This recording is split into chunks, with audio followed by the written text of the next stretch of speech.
Hi guys! Welcome sa episode 8 ng The Red Door Podcast PH. Ayun, buti naman nasundan natin agad kasi nung mga nakaraan ang dami nagre-request or ang daming nagsasabi na sana masundan agad yung episodes na ina-upload natin. Tama. So ano bang natin ngayon? Ano bang topic natin ngayon? Siguro Mix?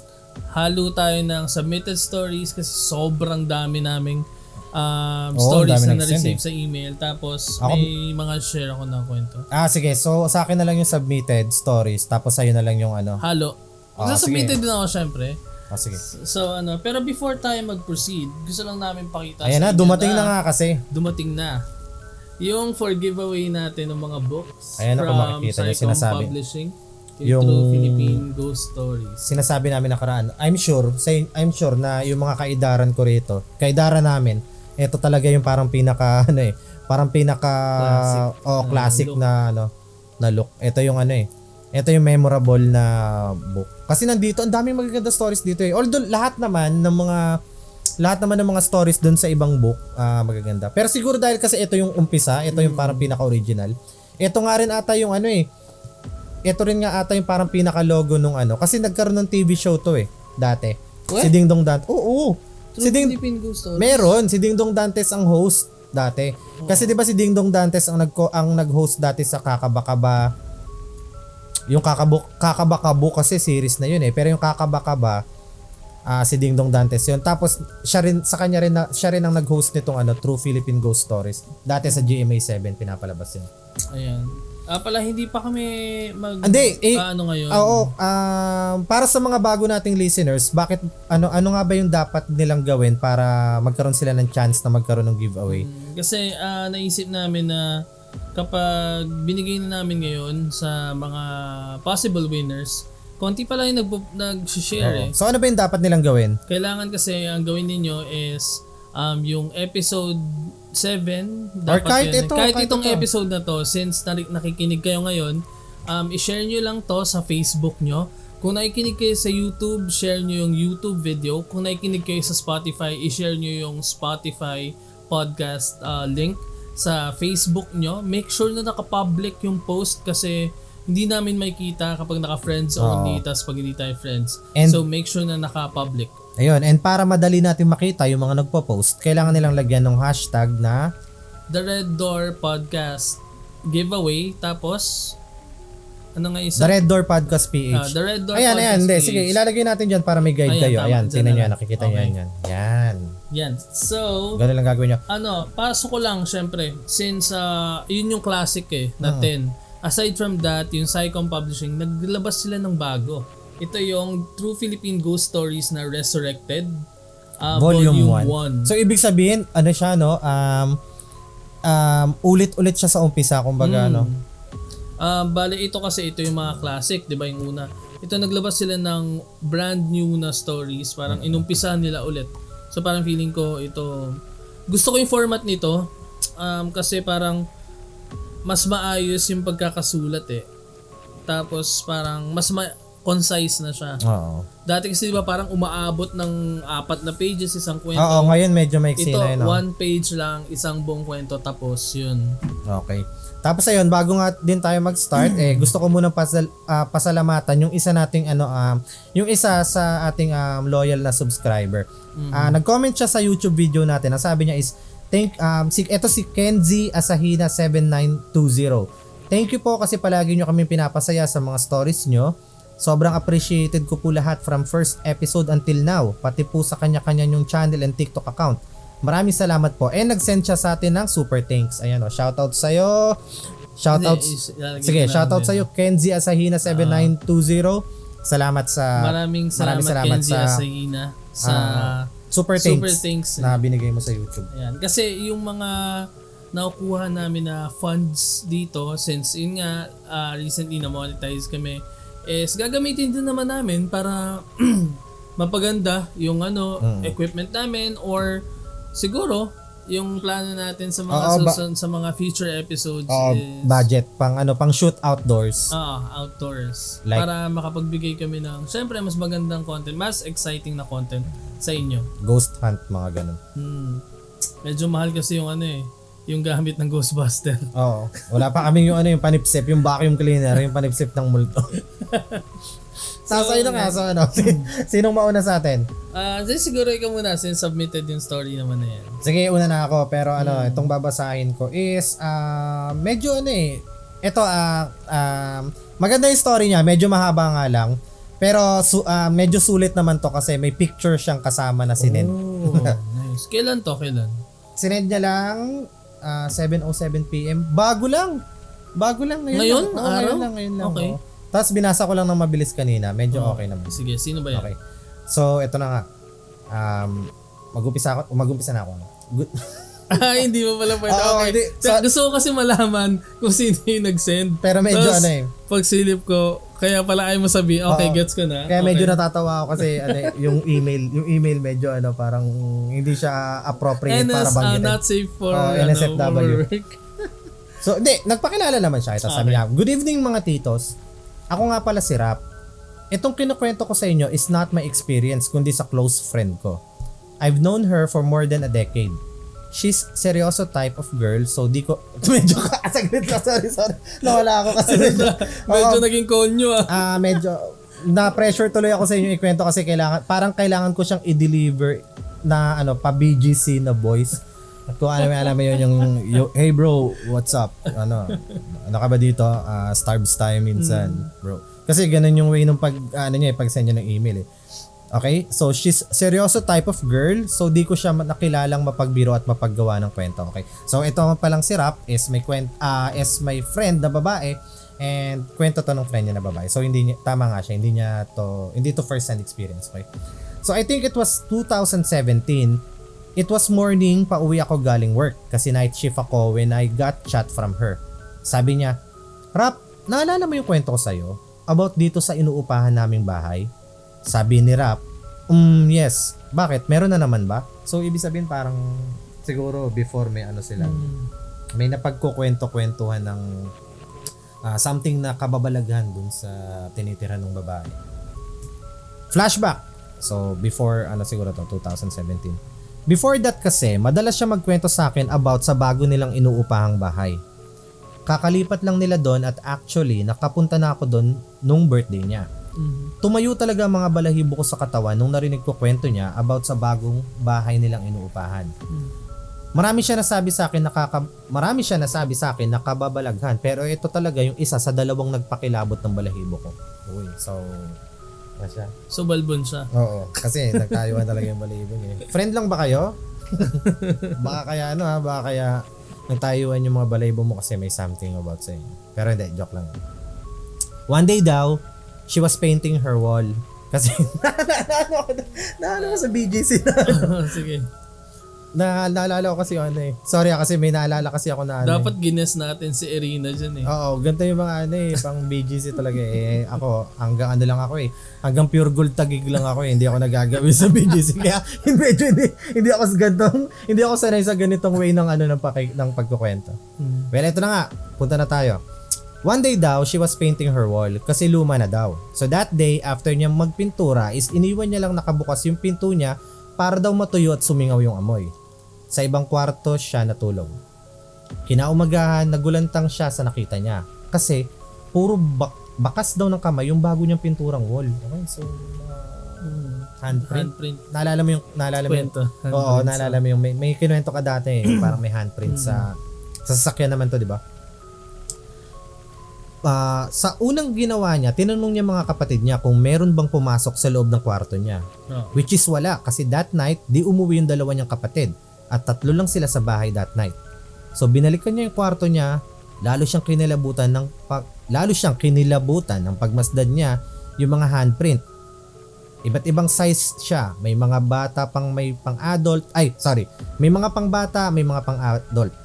Di natatapos dyan kasi pagkatingala niya napasigaw siya kasi pati sa taas ng kisame niya may mga bakat ng kamay. Habang kinukwento niya yan sa akin, hindi ko ma-explain yung pakiramdam ko.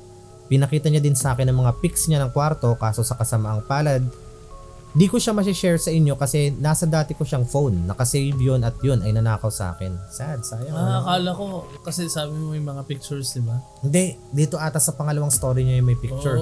Di ba sabi niya, Meron daw dalawang story na nakapagbigay talaga sa kanya ng goosebumps kasi ito yung first story. Well, kung ako makakita ng ganito, nakakapangilabot naman talaga no. Lalo't kung kamay, tapos wala namang ibang pwedeng maglagay nun. at saka yung nasa taas ng kisame na mas nakatakot yung kung footprint yun sa taas ng no. kisame. Hindi kung pares no, footprint tsaka footprint tsaka handprint. Imagine mo na parang nag-spider walk packet sa kisame niya. Pero na-imagine ko kung ganun kaya nangyari. After kaya nun, Ano yun?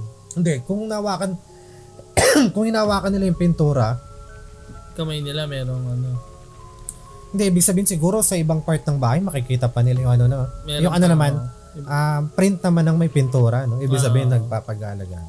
Pero kamay Ay, sa bagay, no?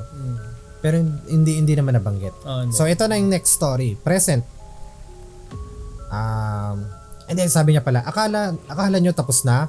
Meron ng picture at ito talaga nakapagpatindig ng balahibo ko sa buong katawan. Present. Sabi niya, oo meron actually kagabi lang. Tapos nag-send siya ng picture. Dahil wala akong data that time, so di ko makita yung photo na sinend niya, naka-free data lang ako kaya nagchat ko siya. Sabi ko, di ko makikita yan, naka-free data lang ako. Sabi niya, huwag ka matakot ha, nakuhaan ko kasi siya. Sabi ko, ha? Sino? Teka, bilisan ko na pag-uwi. Binilisan ko pag-uwi kasi sa bahay may wifi kami. So pagdating ko ng bahay, yung chat niya agad nabasa ko at ang sabi niya. So so parang may tinutukoy dito yung friend niya na girl, di ba? Kasi sinabi niya, nakuhaan ko kasi siya. So ibig sabihin, parang siguro dun sa apartment na tinitira ng babae, marami na rin siya sigurong creepy experience and parang inaasahan niya na. Inaasahan niya na. Tsaka may tinutukoy siyang siya as in siya. Kagabi nasa sofa ako nakatulog gawa ng nanonood kami ng movie nila ate. Hanggang sa di ko na malaya nakatulog na ako. Di na nila ako ginising kasi ang himbing daw ng tulog ko. Mga bandang madaling araw para ako naalipungatan. Bukod sa di na ako komportable sa higaan ko is parang may kakaiba ako nararamdaman. Patay lahat ng ilaw sa living area namin that time so pitch black paligid ko and it happened. Sa bandang paanan ko may something ako naramdaman. It was so dark so di ko makita talaga kung may tao ba doon o kung tao ba yon. Dahil sa mga na-experience ko sa bahay namin, may idea na ako na baka may something doon. O tama nga ako. Kasi sinabi ko kanina marami na siyang experience dito sa bahay na to. Kahit natatakot ako, kinuha ko yung phone ko. Instead na buksan ko yung flash ng phone ko, I took a picture na lang pero nakapikit ako kasi takot ako kung anong makikita doon.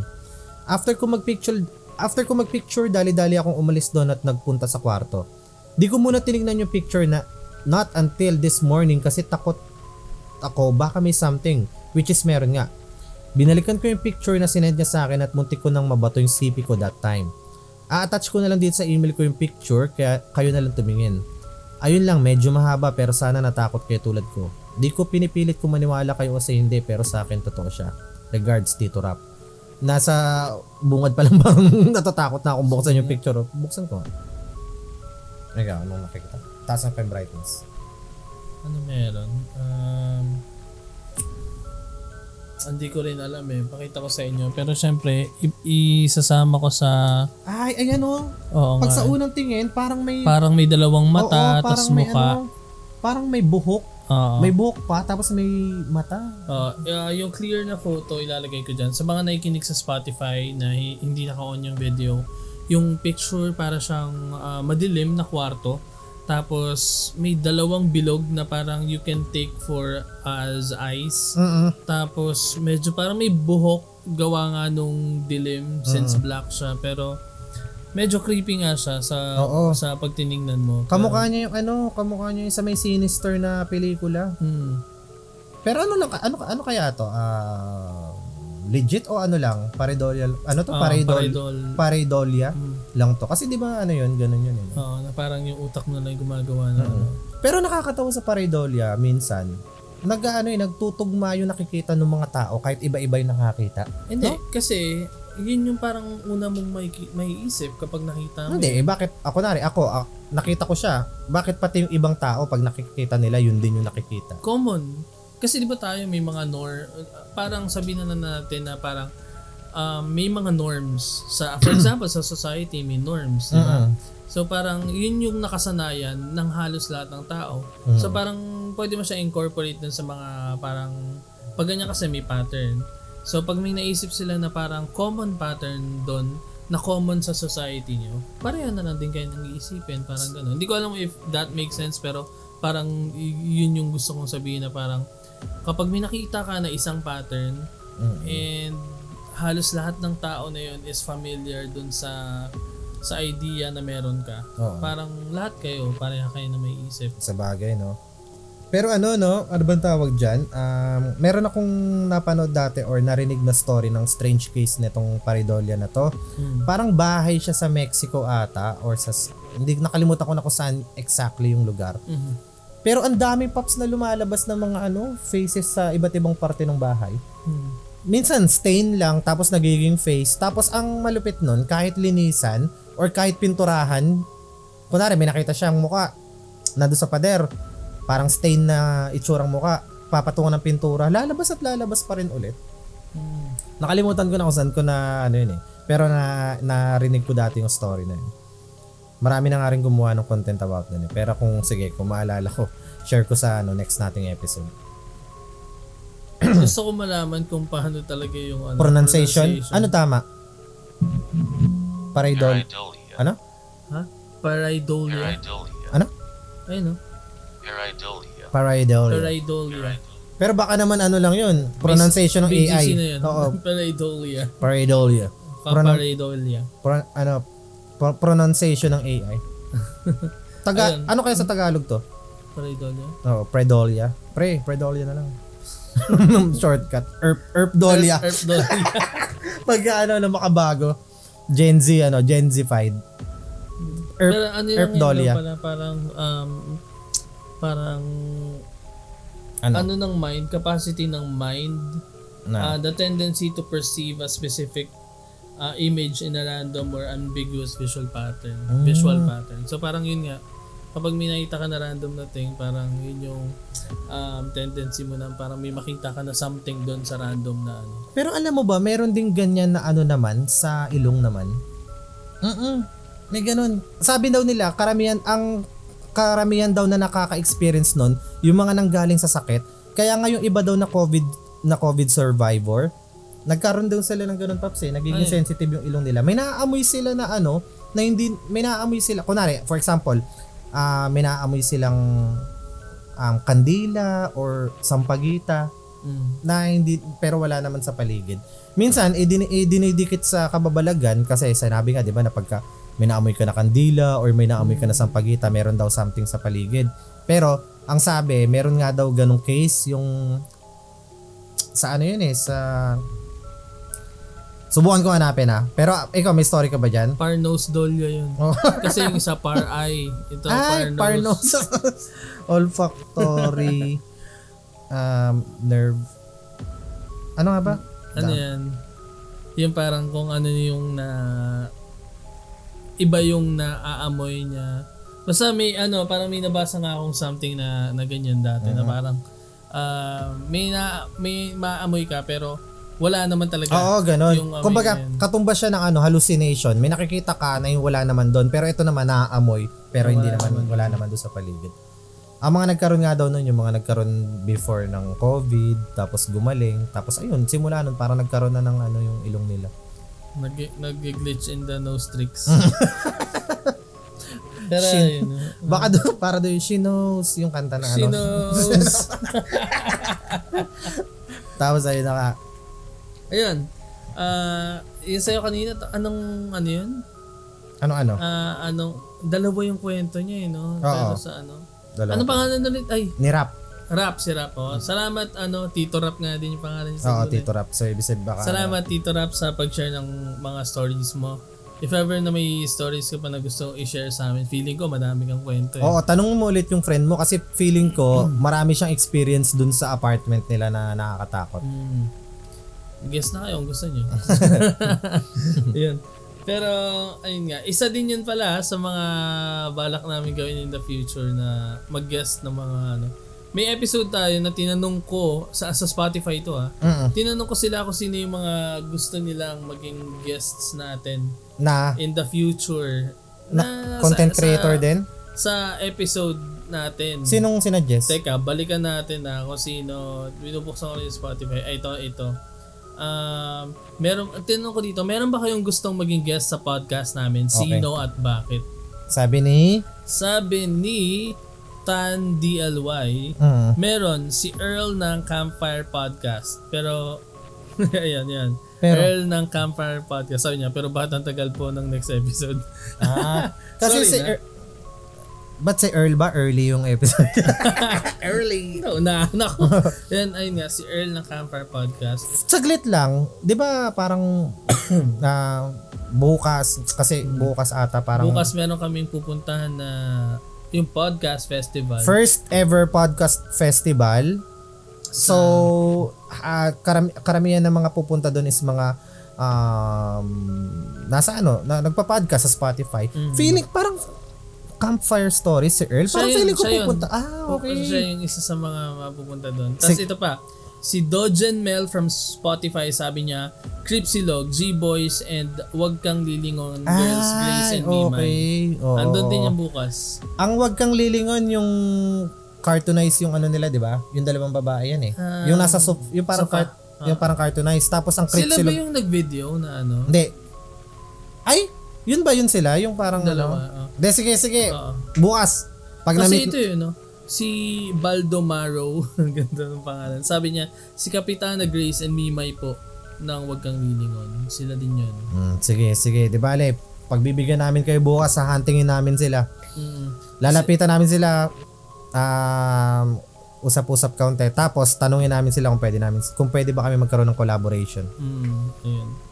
So yun nga, balik tayo sa mga kwento. Since tapos ka na magkwento, ako meron din akong kwento. Ito naman, nabasa ko to before. Hindi ko maalala kung sa libro ko ba siya nabasa or sa kung saan man. Maikli lang to. Maikli lang. Nung una ko itong nabasa, hindi ko na-gets. Bakit? May twist? Hindi parang ito tingnan natin kung maintindihan. Sige. Makikinig ako na maigi. May isang lalaki, pangalan niya si Bob. Okay. Si Bob, trabaho niya, pupunta siya sa gubat, tapos kukuha siya ng kahoy, tapos dadalhin niya sa town nila. Kasi may gubat. Tapos yung town nila medyo malayo sa gubat. Ito yung mga nagcha-chop ng wood, no? Tapos ginagawang sa fireplace. Pero hindi sa fireplace. Yung mga kinukuha niya is yung mga malalaki. Tapos dadalhin sa town, tapos papagawa nila ng mga bahay. Okay, so gets. si Bob, siya si Bob the Builder. Medyo. So yun. So si Bob the Builder. Si Bob ayun nga, isang umaga pumunta siya sa gubat. Tapos si Bob parang medyo bago lang siya doon sa town na yun. Okay. Pero wala masyadong, hindi siya yung parang medyo introvert na hindi siya masyadong nakikipag-usap. So, kumbaga focus lang sa work, no? Oo, focus lang siya sa work. Tapos parang hindi siya masyadong nakikipag-usap. Kahit na pag may nakasalubong siya, titingin na siya sa baba. Na parang wala, hindi na siya titingin. Tapos Hindi lang. Sorry. Na-interrupt kita na. Hindi kasi nabanggit ko kasi na focus lang sa work tong si Bob, di ba? Tapos saka, pa siya kumuha ng mga kahoy. So, lagari lang siya araw-araw. Lagari lang sa work. Lagari lang sa work. Tapos yun, siya yung parang, kung ano lang yung kailangan, sinabi sa kanya may kailangan sa kanya. Sabi niya lang, sige. Gagawin niya, bigay, uwi. Okay. Ganun lang. Tapos isang umaga, pumunta siya sa gubat. Namutol siya ng mga puno, kumuha siya ng kahoy, nagsibak siya ng kahoy. Same routine. Same na routine niya everyday. Tapos, nagpahinga siya muna. May isang puno doon na may shade, umupo siya doon, uminom siya ng tubig, pahinga siya ng konti. Nagulat siya na meron siya nakitang paa na naglakad papunta sa kanya. Ano yung nakita? Nakatingin siya sa babae, umiinom siya. Okay, so may paa talaga. Parang may lumapit sa kanya. So pauna niya nakita kasi nakatingin sa baba, umiinom siya. Tapos ang ginawa niya, tumingin siya. Pagtingin niya sa taas, may nakita siyang matandang babae. Mhm. Na, alam mo yun, yung babae na parang lola na parang normally pag nakita mo siya, may isip mo, witch, witch. Oo. Magkukulam, parang gano'n. Kasi sa gubat, tapos Oo. ganun. Mabuhok, Tanda. magulo yung buhok. Oo. Tapos, pagkatingin niya, hindi siya nasasalita kasi hindi naman talaga siya yung nakikipag-usap eh. Oo, yung introvert nga siya. Tapos, biglang sabi sa kanya nung babae, napakaswerte mo. Mm. Napakaswerte mo, Bob. Tapos nagtaka siya, bakit ako kilala nito? Mm. Tapos sabi niya, bibigay ko na sa'yo yung ikatlong kahilingan mo. Tapos nagtataka siya, ikatlo? Hindi, wala pang ang dalawa Hindi eh. naman ako binigyan ng una at saka pangalawa. Oo. Tapos sabi niya, bakit ikatlo? Sabi niya, wala eh. Ano ba yung ikatlong kahilingan mo? Yun lang, yun ang sabi sa kanya. Mm. So siya, parang napaisip siya, ano to, nantitrip? Oo. Tapos biglang, sige, kahit ano ba? Tinanong niya. Tapos sabi nung matandang babae, oo, kahit ano na gusto mong ihiling, ibibigay ko. Okay. Tapos sabi niya, gusto ko pong malaman kung sino talaga ako. Okay. Medyo yung tanong yun, no? Parang Ah. gusto niya malaman kung sino ako. Parang ikaw ba, tatanungin mo yun? Oo. Siguro parang no? Parang gusto mo malaman kung ano may mga Naguguluhan ba siya? capabilities mo, Oo. kung ano ka sa person, parang ganun. Feeling ko ganun yung gusto niya malaman. Tapos sabi nung babae, okay, sige, ibibigay ko yan sa'yo. Pero ang galing yan din yung una mong hiniling sa akin. Tapos, nag-snap lang yung babae. Tapos, yun na. Tapos na yung kwento.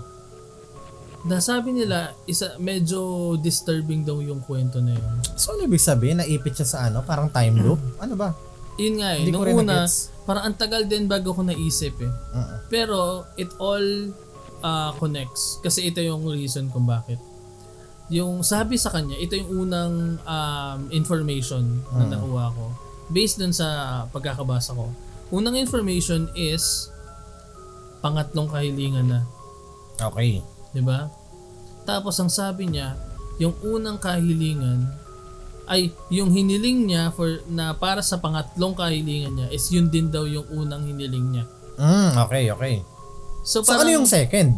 ang nangyari is kung yung huling hiling niya is same nung una, so nakuha niya yung una. Oo. Ano yung hiling niya? Ipakita mo kung sino ako. Oo. Nung nalaman niya yon, yung pangalawa niya is, sige, hindi, wag na, ayoko nang malaman yan tungkol sa akin. Yun yung hiling niya, pangalawa. So nakalimutan niya yung una at saka pangalawa. Oo. After niyang hililing yun. Oo, gets. Okay, so Oo. yung pangatlo, since hindi niya alam puti. yun, Oo. nalaman niya yun ulit kung May ano ipit man ulit yung siya. nalaman Oo. tungkol sa kanya. Pero wala nang way para Makabalik. Kasi last na Makabalik. yun eh. Third Kasi wish last na na yun eh. yun. So, ibig sabihin, first is sinabi niya, gusto ko malaman kung sino ako. Tapos, dahil nakita niya yung sarili niya and hindi niya nagustuhan, winish niya dun sa second Wag na na lang. wag na lang. Kalimutan ko na So, nandito na siya sa third wish. Ang pinaka parang tragic lang dito or parang pinaka yung ano dito, same lang yung winish niya dun sa umpisa. No? Pero ito yung pinakatanong, lalo na pag nabasa mo to, Oo. ano yung nalaman niya tungkol sa sarili niya? Oo nga, Kaya ano gusto nga? niya nang kalimutan yun. Ano kaya? Ewan ko, siguro meron siyang nalaman na ginawa niya. Kasi nung tinanong Open-ended, niya open-ended yung Oo. story. Parang kanya-kanya na lang ano eh. Kung kasama din doon sa gusto ko malaman kung sino ako, kasama doon yung mga mangyayari sa'yo eh. Oo. In the future eh. So, meron siyang nalaman in the future or about sa kanya na hindi niya alam in the past na mas gugustuhin niya na lang kalimutan. Kaya niya hiniling yung pangalawa. Hindi kaya naglag lang yung isip niya. Naglag.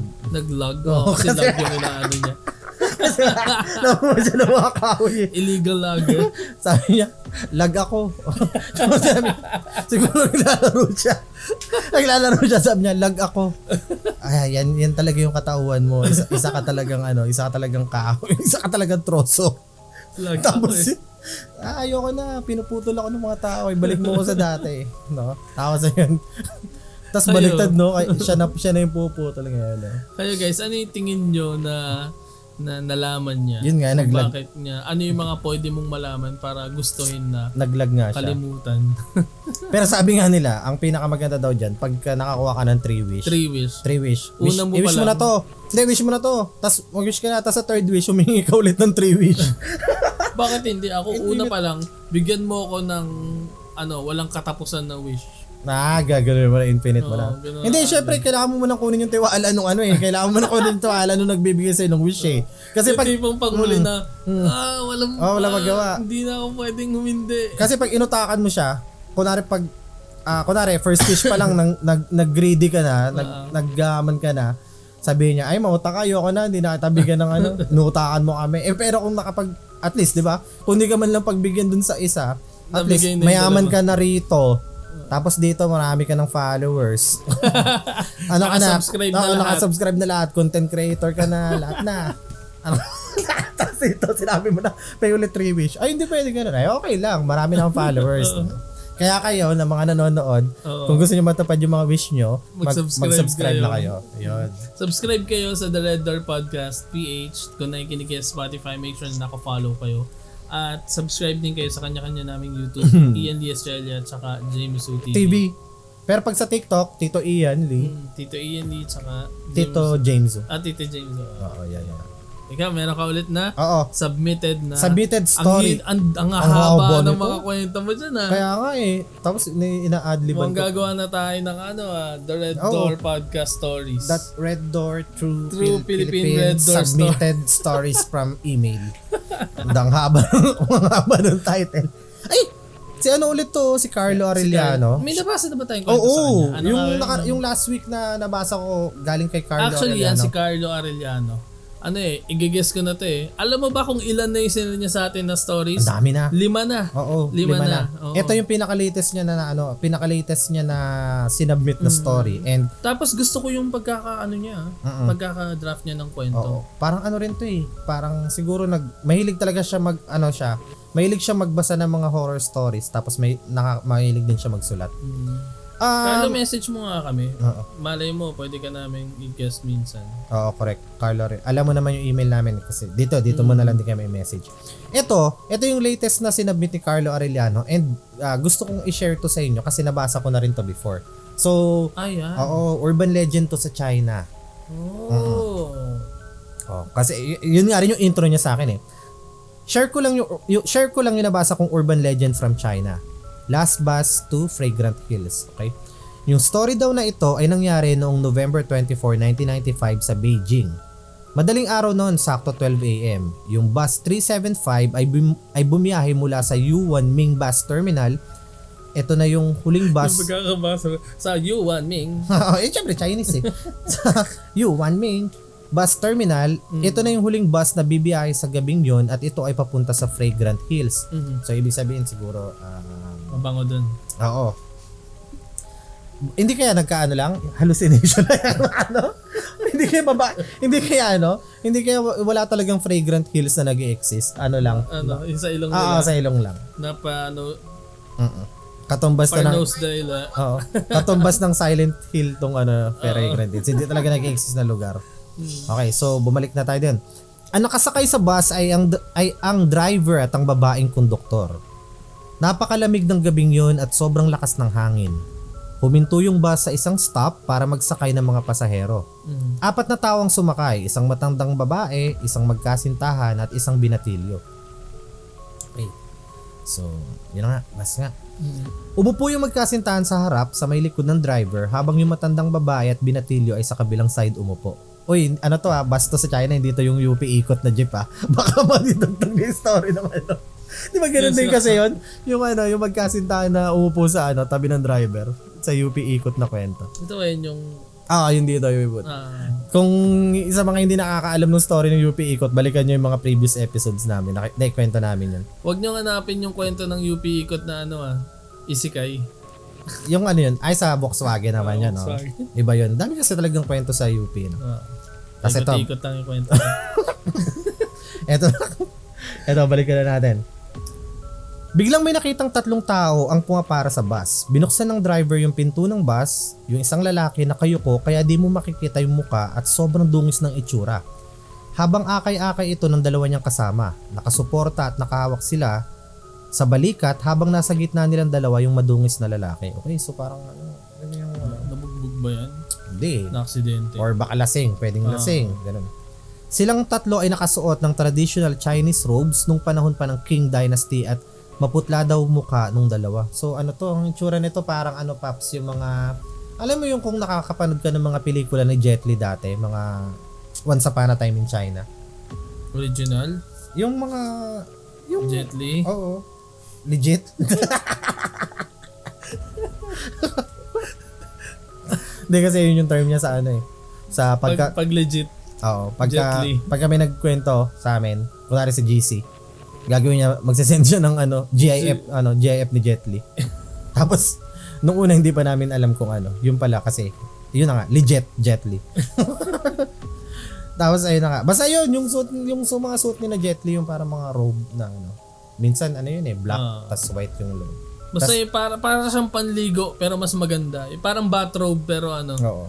mas maganda din. Oo, basta panoorin niyo yung mga pelikula ni Jet Li. Panoorin niyo rin yung mga previous episodes Once namin. Pagsalit-salitan nyo. Once Upon a Time in China muna, tapos Red Door. Tapos, Once Upon a Time in China to, Red Door ulit. Tapos ayun nga, so yung ibang mga pasahero natatakot na at nagkatinginan na sila na may halong kaba. Sinubukan pakalmahin ng konduktor ang mga tao. Huwag kayong matakot, baka mga actors yan na nagsushoot ng period drama at nalasing pagkatapos ng shooting at nalimutan magpalit ng damit. Kasi naman ang weird nga naman, di ba? Biglang makakita ka ng sasakay ng bus, ganun yung suot. So bukod sa weird. 1995 yan, no? Hindi. Nangyari to 1995 nangyari. Tapos ganun yung suot. Ang tagal na rin pala nito. Tagal na rin, Pagkatapos ng 3 stops, bumaba yung magkasintahan. Nagkukwentuhan yung driver at konduktor at nagtatawanan nung biglang sinampal ng matandang babae yung binatilyo at nagwawala na ito at sinabing ninakaw ang purse niya. So medyo kawawa naman. Nagkaroon ng gulo, no? Pumalag yung binatilyo pero yung matanda kinwelyuhan siya at nagpumilit sa driver na pababain agad sila para madala sa police station. So ibig sabihin, nagkaroon ng eksena sa loob ng bus, yung magkasintahan tsaka yung isang matanda, nagbabaan na sila. Kasi parang sabi ng matanda, ninakaw daw nung lalaki. Well, di naman natin alam kung totoong nangyari. Nung huminto ang bus, kinaladkad ng matandang babae ang binatilyo at nakita nilang umalis na yung bus at nakahinga na ng maluwag yung matanda. Nasaan ang police station? Sabi ng binatilyo. Walang police station. Iniligtas ko lang buhay mo, sabi ng matanda. Ano? Paano mo niligtas buhay ko? Sabi ng binatilyo. Mga multo yung 3 yun. Pagsakay pa lang nila ng bus, may duda na ako sa kanila. So tingin ako ng tingin sa kanila. Nung may bumuga na malakas na hangin, umangat yung robes nila at wala silang mga paa, sabi ng matanda. Creepy So ibig sabihin, nalaman na nung matanda na multo pala yung 3 yun, na-confirm niya kasi wala ngang paa. Tapos gumawa na lang siya ng eksena para pababain yung ibang pasahero. So, hindi pala totoo na nakuhaan siya ng wallet. Same din no? Parang parehas din sa may kinuwento kong sa may kinuwento kong UP Ikot na jeep. Di ba gumawa din ng eksena doon yung matanda para buwaba yung isang pasahero kasi nakita niya na may butas nga yung halos same. Tapos ito, natulala na lang ang binata at hindi makapagsalita. Tumawag yung matandang babae sa police station at nireport ang mga pangyayari. Kinabukasan yung bus 375 ay hindi na nakabalik sa bus station. Nawala na lang ito kasama ng driver at konduktor. In-interview nila yung matanda at binatilyo pero hindi nila ito pinansin at pinagbintangan pa silang mga baliw. Nung gabing yun, nireport yung kwento na yun sa Beijing News at na-interview pa yung matanda at binatilyo. Totoo kaya? Urban legend. The urban legend pero siguro at least may video proof. Baka yan? Alam mo naman 'di ba, may mga urban legends na kailangan nila magdagdag ng information para magmukhang Jet Li. Oo, para magmukhang Jet Li. Or pwedeng ginawang topic sa isang, 'di ba? Parang kunwari dito tayo may KMJS tayo dito, 'di ba? Minsan kino-cover nila yung yung mga urban legend na kumalat. Tinitingnan nila kung totoo talaga. Baka ganito rin siguro yung nangyari dito. Doon kay MJL. Oo, kapuso mo Jet Li.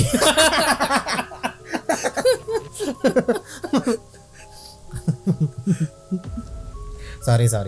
Hindi, pero gusto nyo yan di ba? May mga nagko-comment na sabi daw nila, gusto daw nila yung way daw nung nagkukwentuhan nakakatakot tapos bigla may mga sisingit na mga jokes. Impromptu naman kasi yung mga naiisip eh. Hindi namin to pinagandaan. Mga biglaan lang naisip. Tapos balik na nga tayo sa KMJL. Pagkatapos ng 2 araw natagpuan ng pulis yung bus. Nakalubog ito sa Mion Reservoir, mga 100 kilometers ang layo mula sa Fragrant Hills na dapat destinasyon ng bus. Sa loob ng bus nakitang 3 bangkay na sobra na ang lala ng pagkabulok at agnas.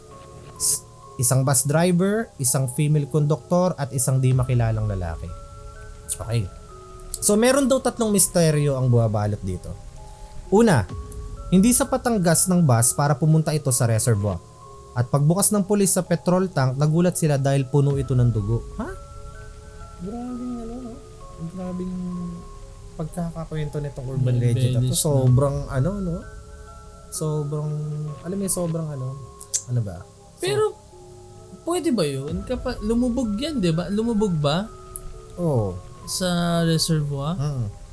Kapag lumubog ba yung bus sa reservoir, nakalubog siya as in nakasubmerge siya sa tubig, yung tangke ba ng gas hindi siya tumatapon? Hindi ko alam. Hindi. Sa pagkakakwento, hindi ko alam puno ito ng dugo. Ano ba? May mga bakas lang ba ng dugo yung tangke ng gas or hindi na gas yung laman, dugo na. Parang ganun. Ano ba ang pagkakaintindi mo? Parang para sa akin, puno ng dugo. So ibig sabihin imbis na gas yung Kasi laman, paano dugo mo na. ma-spot yung dugo sa petrol tank? Kung galing siya sa pagkakalubog sa tubig. Sa bagay. Hindi, siguro feeling ko baka inangat na yung Pagkangat bus. puro dugo. Oo, puro dugo. Tapos, ito, 2 araw pa lang nakakalipas nung natagpo ang mga bangkay pero nung nakita nila ito, sobrang lala na ng pagkabulok at pagkaagnas. Kahit pa summer, hindi ganun kadali mabubulok ang bangkay. Kinumpirma din ng autopsy na walang nangialam sa mga bangkay. Paano sila na-decompose ng ganun kabilis? Pero Paps, ang bangkay sa... Naisikay yan. Oo, naisikay. Pero Paps, ang bangkay sa tubig, mas mabilis Mag-bloat. Mas Tapos mabilis yun. magmukhang Nakatakot. Nakakita ka na ng ganun? Parang may nakita ako na parang, alam mo yun, yung parang lumubo na. Tsaka may yun? Yung gas yung Oo. Ano kayang amoy doon, no? Ano? Baka mamaya parnose din. Mamaya amoy sumingaw na bloated. Tapos ito yung third mystery. Nagkaroon ng strict inspection ng mga pulis sa lahat ng CCTV, sa lahat ng entrance, pagpunta sa reservoir. Pero kahit isa doon hindi nahagip yung bus. Wala din sila nakitang kakaiba sa lahat ng camera. Paano mapupunta yung bus doon nang hindi nakikita sa camera? May pang-4 na misteryo. Oo, 1995. 1995 may camera. LD natin lang. May CCTV na ba nung 1995? Siguro meron pero yung mga hindi pa ganun Hindi pa ganun ka-high-tech. No? Kahit naman ngayon Diyos ko, pagka nagkakaroon ng pag ginagamit yung mga CCTV footage bilang evidence, sobrang labo. Pero yung yung James Webb ng mga telescope, grabe yung Yung kahit nga yung mga nasa cellphone, di ba? Yung mga Huawei ba yun? Mga S23, Oo. putik, kahit buwan kita Pero pag yung mga CCTV, sobrang labo ng mukha. Hindi makilala kung sino yung dumaan. Siguro, yan ang next na i-develop ng Samsung. Magbenta sila ng CCTV. No? Kaya Samsung baka naman, S23 CCTV. Kasi kahit buwan kita baka pag gumawa sila ng mga CCTV. Ayun, sobrang linaw na mapakanan. Kahit malayo, kita. Kahit si Jet Li. Kahit sila sumisipa-sipa. Kahit kapuso mo Jet Li makukuha na. Tapos ayun na. Maraming salamat sa pagsabit ng story, Carlo Arellano. Narinig ko na nga to before tong urban legend na to. Yung urban legend na yan, madami siyang kaparehan na format, no? Yung Yan. Oo. Kahit yung UP ikot na yan, Oo. meron pa ako nabasa na isang format na ganyan din. Oo, Sa yung naman, mga yung sa subway daw. Nabasa mo yung version na yun? Yung ano? nasa subway, meron siya nakitang isang babae na nakasandal dun sa lalaking nagbabasa ng dyaryo. Tapos, Tapos sobrang putla ng babae. Tapos biglang may lalaki na lumapit sa kanya na sabi, baba na tayo dyan kasi Oo. may naghahanap sa'yo mm sa next station. Tapos pagbaba, sinabi sa kanya na niligtas kita kasi yung lalaki na sa harap mo, yung katabi niyang babae patay na, pinatay niya yun. yun nga. Yun nga yung kwento ganun ko, sa yung UP nga yung Ikot, kwento diba? ko sa UP Ikot. Pero, saan mo nabasa yung story na yan? Sa True Philippine Ghost Story somewhere dito. Pero joke lang, hindi dito. Pero kapag may Ibig sabihin, nare-recycle basa na lang pala. Nare-recycle yung urban ano. legends kasi yan. Oo Kaya nga. siya naging urban legends. Siyempre, di ba, word of mouth, habang tumatagal, nababago yung mga details ng Yung ano nga kwento. yung turn of the lights, ano yung Pasalamat kaya hindi mo binuksan yung ilaw. Oo, English version yun eh. Tapos ginamitan na lang iniba na lang yung details like gagamitin nila school or ganyan para mag-iba. Tapos pati yung medical student prank, nandyan din yan sa True Philippine Ghost Stories. Ang original version nun yung nginat-ngat, tapos sa True Philippine, kamay na. Ganun lang talaga yun, no? Kaya bihira lang talaga yung mga original na mga ano, no? Yung mga ano. Buti pa yung ano no? Yung urban legend about doon sa nanganak ng isda, parang walang kaparehas eh. Ay, di meron pala. Meron ba? Meron. Sorry, meron pala. Urban legend sa ano? Di, meron nun. May urban legend yan? dito sa Pilipinas dati na kumalat na may babae na nanganak ng isda. Kasi nanganak ng isda. Tapos, ang nag-cover pa ng story na yon is Eye to Eye ni Inday Badiday. Yung Eye to Eye na yon is parang KMJS siya. Nagko-cover sila ng ang mga parang sila, public service na program. Nagko-cover sila ng mga batang nawawala, pinapatawag sa TV. Tapos minsan nagko-cover din sila ng mga ganun, mga kababalagan na story. Ang malupit pa nga, Paps, nagninang pa si Inday Badiday dun sa isda. Oh, no joke. Search nyo yan. Although wala na kayong makikitang video nun, pero yung info nung about doon, totoo Paano yun. isda? Taong isda o Isda talaga yun ang anak. Isda talaga yun ang panganak. Kaso kasi ang medyo nakakapangduda dito, Paps. Yung bahay nila is malapit sa sa tubigan, sa palaisdaan. Kaya it's Saan either siya nanganak? yun ang di ko kasi tagal na Sa yun. bahay o sa Yun ang sa ospital? Kasi kung sa ospital, tapos sinabi talaga ng mga doktor na isda po talaga yung lumabas. Oo, imposible nun, no? Pero hindi, feeling ko sa bahay lang ata to. Baka hilot-hilot lang to. Oo, kasi makikita yun lalo na kapag di ba, kapag manganak ka, tinetest ka, may x-ray pa, may ultrasound pala, ganun. In ata, Paps? Nag ultrasound ata siya. Kaso caviar ata. Nag-ultrasound siya lumabas, akala, kumain na siyang buong bangus. Ultrasound o caviar yun. Yung nakita sa loob. Sabi ng doktor, Mamahalin to. mamahalin to. Kasi ako surgeon. Yung tatay niyan, Sturgeon. sturgeon. Sakit talaga na Halloween tapos comedy. sorry. Hindi namin mapigilan. Kasi may mga nagsasabi na ganun daw yung parang okay daw sa kanila yung ganitong format. Anyways, yun nga, balik tayo sa minanganak ng isda. Search nyo, meron talaga nun. Kinover ng Eye to Eye. Tapos si Inday Badiday pa yung nagninang siya. Kinuha siyang ninang dun sa isda. Ano tawag dun sa, inaanak din ba yung tawag sa isda? Oo, ano ba? Ano bang pwedeng tawag doon? Pinipressure mo ko inin. Ano nito? Kasi anak pa rin ba kapag gano'n? Sabagay, ayun. Ang iniisip ko, pag nagsimba, fish be with you. Kapag gano'n, paano yun kapag tawag doon? Salmong tugon. Salmon tugon. Salmon Kasi tugon. di ba, sturge sa salmon. May salmon ba na Salmon tugon. Salmon eggs. Raw pala yung tawag doon sa itlog niya. Iniisip ko kasi sabi mo kanina, Caviar? Caviar. Oo. Saan nga ba galing yung caviar na isda? Caviar. Ay, saan nga ba galing yung caviar? Sturgeon nga. Doon ba yun? Bubuklatin, Sturgeon. tapos yun yung kukunin? Oo. Ginagawa rin sa kambing yan kaso papaitan na hindi na ano. Anyways, Hindi, meron ako isa pa dito. Sige, Medyo weird din to. share Kasi, recently, medyo weird yung mga panaginip ko, pre. Bakit? Hindi ko alam. Kasi, nakuwento ko sa'yo last time, di ba? Na may panaginip ako na na, tawag doon, may panaginip ako na nasa isang lugar ako, tapos parang may nakita ako na isang malaking, parang platform na parang, alam mo yun, kapag may nakita ka na parang sobrang laking plane, di ba? Parang ikaw, grabe, laki nito. Oo, ano yun may phobia din dun eh. Sa mga malalaking Maluluwag, malalaki, megalophobia. Kasi, Meg. Mga taga mga natin yan, mga listeners natin dyan sa from Iloilo, kamusta kayo dyan mga Meg? Yung mga listeners natin, tsaka yung mga nanonood ng YouTube videos natin, may mga OFWs tayo na nakikinig tsaka nanonood.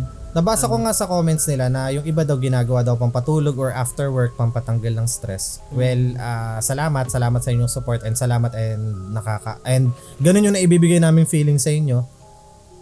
At least 'di ba? In return nung ginagawa nyong sacrifice para sa family nyo at saka para sa country natin. At least may naitutulong kami para mabawasan yung may entertain kayo na mabawasan yung pagod. Saka syempre kung meron kayong mga kwento ng mga na-experience nyo dyan, ay oo! maganda rin siguro kung ma-share nyo sa amin para ma-share din natin sa mga nandito sa Pinas na mga subscribers saka followers namin. Pero yun nga. Yun nga, balik tayo. Sige, mamaya natin pagbanggitin yan. Sa mga na-experience ko recently. Kasi yun nga, yung mga panaginip ko sobrang kakaiba. Tas last time, ito sobrang lala. Hindi naman sobrang lala. Pero parang, sa akin, napanaginip ko si Daddy. Napanaginip ko si Daddy. Tapos, sa panaginip ko, sabi ni si Daddy, nakita ko. Tapos, alam namin na wala na siya. Kumbaga ito na... Tapos nakita namin na bumalik siya. So parang doon, aware kami sa nangyari. Kasi di mo normally kapag kami? Bakit? Sino kasama mo? Sila, mami, sila kasama ko. So parang aware kami dun sa nangyari nung nakaraan. Tapos nakita na siya bumalik. So parang kami lahat nagulat na, hala, ano nangyari? Anong nangyayari? Parang ganun. Parang ganun. Tapos si Daddy, parang tahimik lang siya. Tapos yun, hindi ko alam. Basta may part pa dun sa panaginip ko na tinawagan ko yung cellphone niya. Tapos sumagot siya. Nakausap mo siya saglit? Nakausap ko siya, oo. Na parang pagising ko, hindi ko maalam kung paano ko ma-i-interpret yung panaginip ko. Nag-search pa ako tungkol doon. Nagdasal ka sana dapat agad? Oo, nagdasal ako after. Nagdasal ako. Tapos, ayun nga, kaya ako na bring up to kasi yung sunod na kwento ko is about sa mga panaginip. Ayan. Tapos, kung papansinin nyo, namatay na yung ilaw sa likod. Puti, kinabahan ako. Akala ko kung ano nangyari. Kasi nakatingin ako sa camera. May nangyaring nakakaiba. Akala ko, tas nagkukwento ka pa ng gano'n. Tapos may brown na naman na dumaan. Oo, nadumaan. Akala ko yan naman. Pero, ayun nga, yung sinasabi ko is tungkol sa panaginip tong sunod na yung kukwento ko. Tungkol naman to kay Joseph. The Dreamer? The Dreamer. Okay. Imbe. Si Joseph kasi. So, kala mo mababab the builder mo pa ako. Hindi ko na na-set up. So si Joseph kasi, meron siyang recurring dream. Di ba sa Bible ganun din? Recurring din ba yung dream niya nun? O hindi? Hindi, iba-iba. Ay, oo. Basta yun sa kanya na, yung recurring dream, pareha. Pareha lang yung napapanaginipan niya every time. Nakwento ko na to last time Pero ito yung time na naputol yung recording natin. Okay. Yung may dumaan. Nalala ko yun. So yun. Ang kwento nito is, ayun nga, meron siyang recurring dream. Tapos sa panaginip niya na yun, nasa isa siyang hallway. Tapos sa hallway na yun, madaming taong nakaupo. Tapos habang nakaupo yung mga tao doon, merong may stage sa harap nila. Tapos sa harap sa stage na yon, merong isang malaking upuan. Okay. Tapos sa upuan na yun, merong tinatawag na pangalan pero hindi niya naririnig. So, anong nangyayari is parang hindi siya sigurado kung ano yung sinasabi sa stage. And then at the same time, hindi niya rin alam kung anong nangyayari, kung para saan yung upuan na yun, kung anong ginagawa nilang lahat na nandun.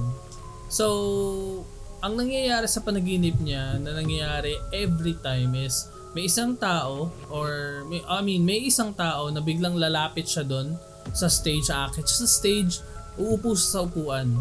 The moment na may umupo na doon sa upuan, magigising na siya. Matatapos na yung panaginip niya. So ayun, ganun yung recurring dream niya.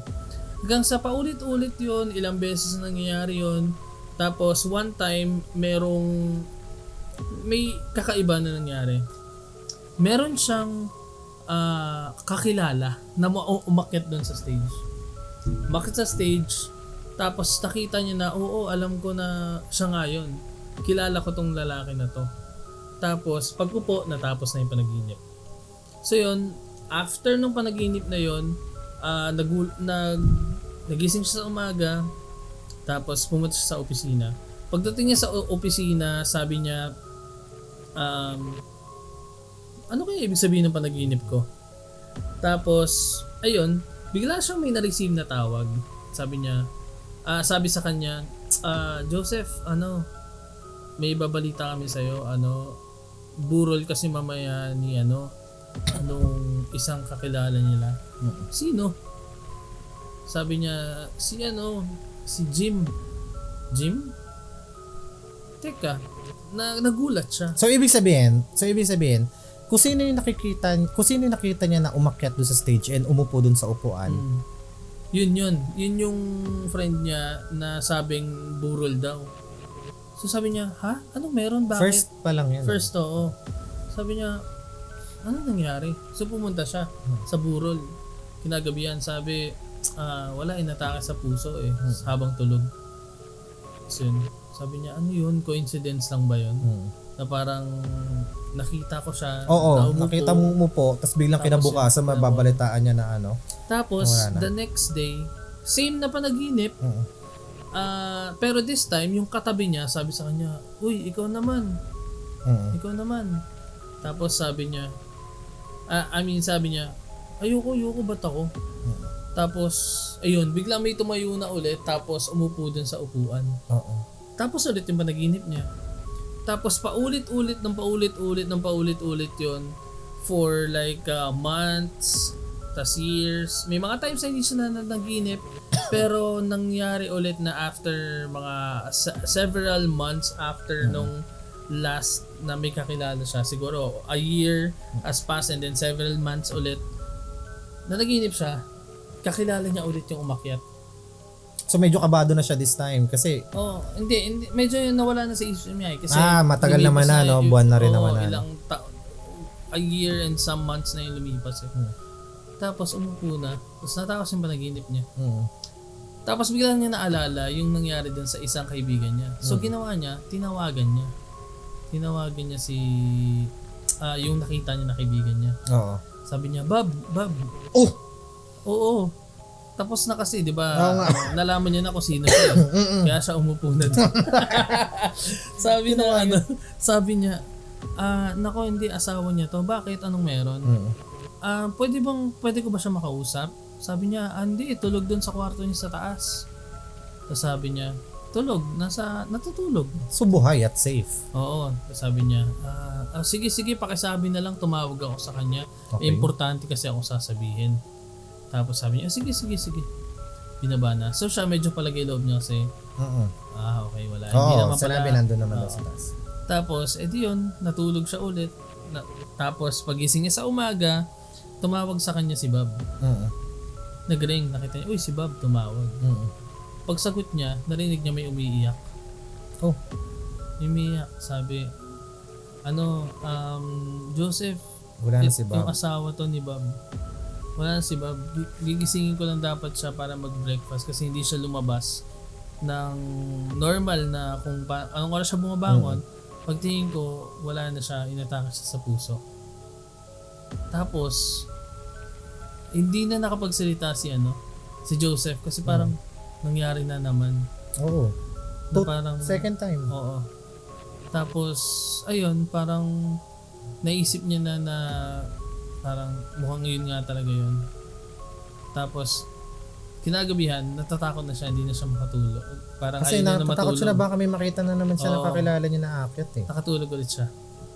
Tapos this time, nung nanaginip na siya, madami tao sa paligid niya, di ba? Nakakatabi niya.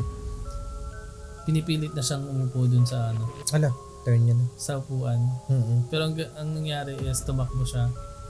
Tapos habang tumatakbo siya palayo, natapos yung panaginip. Tapos yun, ibig sabihin may umupo na iba. May umupo na iba kasi napuputol lang yung panaginip niya pag may umupo na iba eh. Pero this time, natatakot na siya lalong matulog kasi every time na nananaginip na siya, pinipilit na siyang umupo. Dun sa upuan. Tapos tinatakasan niya. Tinatakasan niya lang. So may isang buhay na nasa-sacrifice dahil sa ginagawa niya lagi. So yan, dun lang natapos yung kwento nun. Katakot. Pero ano yun? Endless nightmare yun, Pops. Every time na matutulog ka, may makikita kang ganun. Tas hindi mo alam kung this time ba matatakasan ko pa or hindi na, no?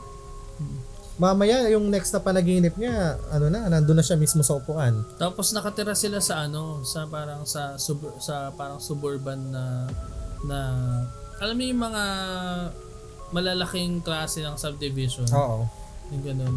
Tapos yung weird doon sa lugar nila is yung mga street, mga letters lang. Ano ba? A Street, B Street. Tapos, anong catch? Nakatira siya sa M. Oh. Oo. Tapos M Street? Nightmare on M Street. Diyos ko, nag-iisip ako, kala ko may something pa na twist. Hindi, kanina na ba tawag dyan? Nakita mo ako na nung first part ng kwento mo. Kasi, di ba, eto nga, bumili, nakuha na nga ni, ito nga, yung ni Resurrected. Bago, volume 1 ng True Philippine Ghost Stories. Tapos nagbabrowse ako kanina. Nagbabrowse ako kanina ng mga story. Maya may nakita ko isang story ito. Ang title is Door Knocks by Maria Ana Teresa L. Cruzate. Tapos bigla ko naalala, sabi ko parang kilala ko tong tong author na to. Tapos chinek ko sa friend list ko. Oo, friend ko nga siya sa Facebook kasi sikat yan, Paps, na na writer ng horror stories. Si Lady in Black. Yun yung parang pinaka niya, code name niya, Lady in Black. Ang dalawang sikat niya na na books is yung Tell Me How You Want to Die tsaka tong ano ba to? Paano ba basahin? Miedo del Luna. Yan yung sikat niya na books. Tapos ayun, sinend ko sa kanya na nakita ko yung story niya rito. Tapos nagulat siya na Nagulat siya na meron na daw tayo agad. Siya wala pa daw copy. Sabi niya na ganyan. Pero yun, hi Lady in Black. Ayan, thank you sa mga magagandang stories na sinasubmit mo para sa para sa mga horror fans. Kasi maganda yung mga niya. Kilala niyo ba yun, guys, si Lady in Oo, Black? for sure merong mga listener dito na makakilala kay Lady in Black. Yun yung parang pinaka niya. Ano ba tawag doon? Pen name? Pen name. Literal na pen name kasi since mga author sila, di ba? Ayan. Tapos kaya medyo nakita nyo na parang ako dito aligaga kasi nag-message nga siya sa akin. May isa pa akong friend din, yung dito rin, di ba? Oo, nakita ko din siya diyan. Nasaan? Sa pang 5th floor? Yung 5th floor, hanapin mo yung 5th floor. Si siya diyan, si Angel Portea. Yun yung parang pinaka pen name niya. Ito, Angel Portea. Yan, Angel Portea, 5th floor. Tapos kung maalala nyo, yung kinuwento ko sa inyo before na nagkaroon ng book about kay Mary Cherry Chua, siya yung nagsulat nun. Nice. Kaya masasabi ko talaga na quality tong book na to. Kasi ang mga nagsulat ng mga stories dito is mga mga batikan na rin ng mga writers pagdating sa sa horror. Batikan. Angel, di ba? White. Tapos Lady in Black. Ay, batikan nga talaga. Ang galing ha. Yun, mas maganda yun kaysa doon sa Elm Street. Kasi maganda. Nakakita ka na ng Dalmatian na plane? Hindi ka ba nakakita Dalmatian na plane, hindi. Ano? Di ba? Hindi, wala, naalala ko lang kasi may nagbenta dahil sa Facebook. Ano, parang for sale Dalmatian plain. Tapos yung puting aso lang. Wala. Dalmatian plane. Anyways, ayun na nga. Mukhang napapahaba na ng puro ano lang naman. Puro Nagalit yung Dalmatian na plane. nag shape. Kaya ayun. Isang oras na tayo, guys. Oo, naka-isang oras na guys. Na, Tapos, parang so dami yung kalokohan natin ngayon. kaya nga pero sabi, pasensya na sa mga bagong listeners. May mga nagsabi kasi na gusto daw, ganito daw yung format na gusto nila. Yung parang nagkukwentuhan lang. Parang nagkukwentuhan lang tayo. Tapos ayun, kung sa mga bagong listeners natin, mapa YouTube man o Spotify, wag nyo kalimutan mag-follow, mag-subscribe, mag-like dito sa video, mag-comment ng something. Kung hindi nyo nagustuhan yung episode na to kasi madaming tawa, balik na lang kayo sa mga unang episode. Promise, ngayon lang to. Comment nyo yung mag-comment kayo kung mas gusto nyo yung ganitong format o wag kami magganito. Wag kami magseryoso kami. Parang pagdating sa episode 9, at least na-improve na namin yung mga sarili namin. Grabe, episode 8 na tayo, no? Episode 8, tas episode 9 na next.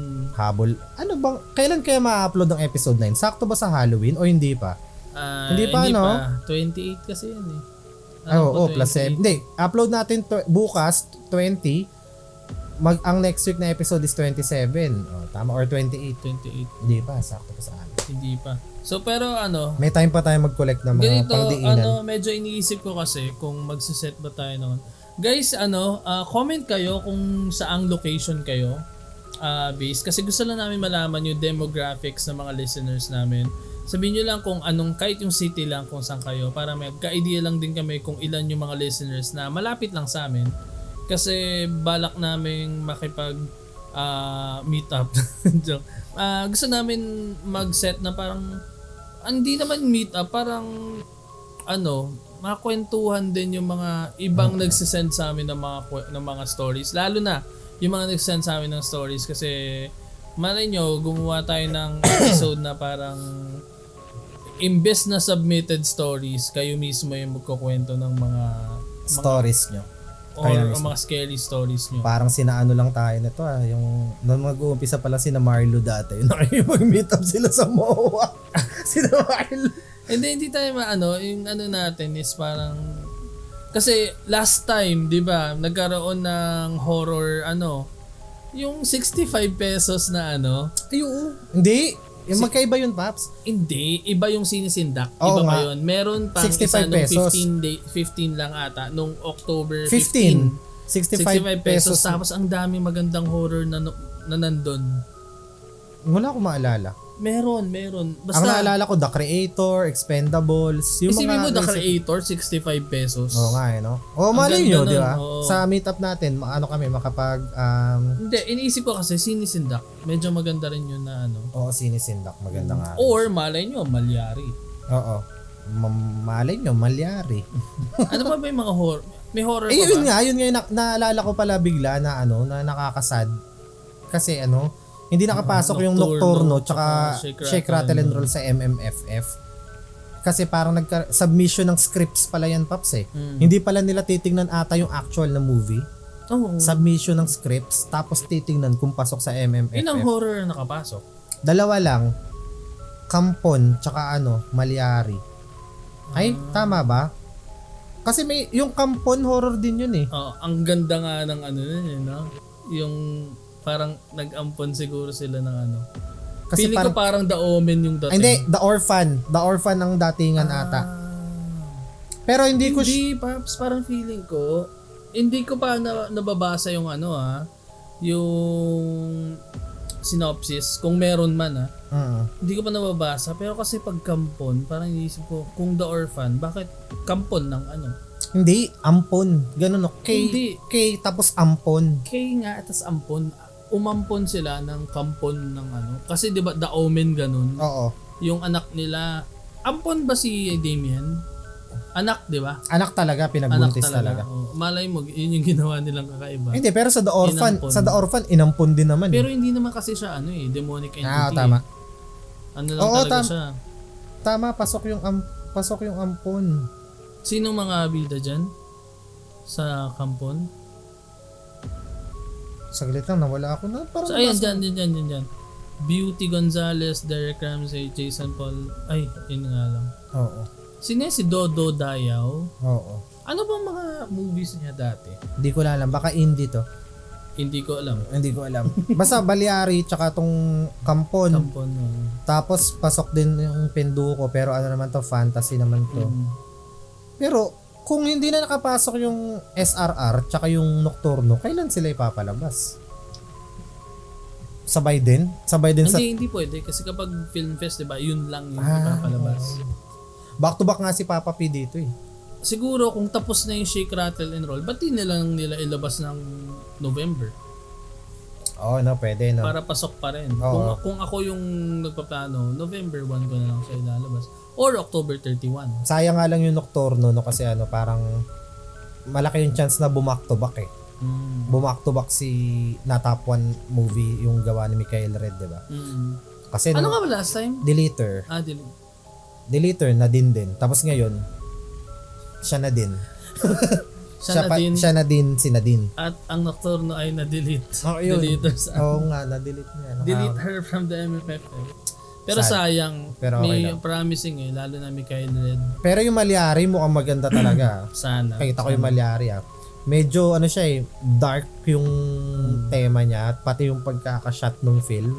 Di ba? Tapos yung premise niya na Isekai? si Piolo Pascual yung tatlong... Oo. May isekai eh. May isekai moment din eh. Kasi parang meron dun yung moment na nasa likod ng pinto. Yung modern na Piolo, tapos pumasok sa pinto yung Malyari yung na- duguan na Malyari. Tapos, babak to back pa siya sa Gumbursa kasi pari na naman siya sa Gumbursa. Kaya yung mga manonood, huwag kayo malilito. Sabi niya, bakit hindi niya pinatay? Oo, pero sa history talaga, si Malyari ang first executed na pare. Tapos pangalawa na lang ang Gumbursa. Mm-mm. So nag-crossover sa dalawang Yun nga eh, pelikula, yun no? nga eh. Ang kulit nga eh, na tapos parehas pang pare yung ginampanan niya. Pero malayo naman yung timeline. Parang ang timeline kasi ng Gumbursa 1900s na eh. 1800s ang tong 1850s Malyari. ang Malyari. Ano kaya? Ano sa tingin mo? Totoo ang Malyari? Documented yun eh. Documented. May sulat. Pero, pag sinabi bang documented, as in, So kung totoong siya talaga yung pumatay, Oo, or parang ganon. naging scapegoat lang siya, no? oo. Pero ano yun? Malaking ano yun. Well, sige. Pag-usapan natin sa mga susunod na episode. Kasi para, Mahaba naman para usapan makakabuo na natin naman ng isang buong episode yung pag pinag-usapan natin to eh. Ayun nga guys. So yun, bago tayo matapos, maraming salamat sa panonood nitong episode na to. Madami kaming nakapagkwentuhan. Next episode, gusto ko i-comment nyo kung ano yung mga gusto nyong klase ng ng content or stories na i-share namin. Gusto nyo pa rin ba ng mga scary stories? Gusto nyo ba ng submitted stories?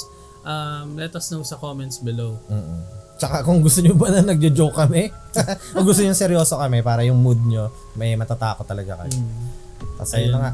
So yan guys, again, my name is Tito Ian D. Estrella. And ako naman si Tito James Zhu, James Daniel Gabe. Follow nyo kami sa mga Wala social media accounts namin. Kaya, ipa-flash ko dito. So yun lang guys, maraming salamat. See you on our next episode. Episode 9, bye! Bye!